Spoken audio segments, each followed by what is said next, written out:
Okay, so in the previous lecture I showed you how to install Python through the Anaconda bundle. Now the benefit of installing Python through Anaconda was that you get Python and the Spider environment with the IPython console in one single executable file. Now if you don't want to install Anaconda, you can install Python through its official site. And to do that, you just go over to python.org to downloads, and there you have some different versions of Python, and I'll choose Windows, and you have version 3.4 here. Okay, and then wait until the file downloads. Okay, then just execute it, and the installation is very easy. Then just run it and go next, and you set the directory where you want to install it and keep the options as default if you want, and finish at the end, and Python now should be installed in your computer. Now Python was installed with its default interpreter, and you have it among your programs, so just this one here.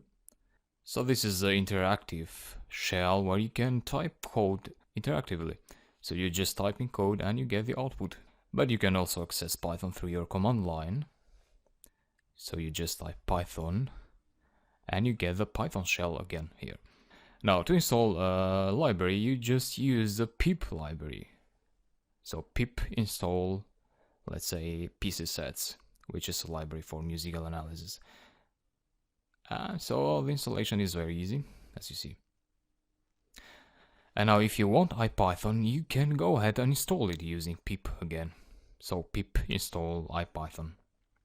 That's it. And then you can access the IPython interpreter through the command line.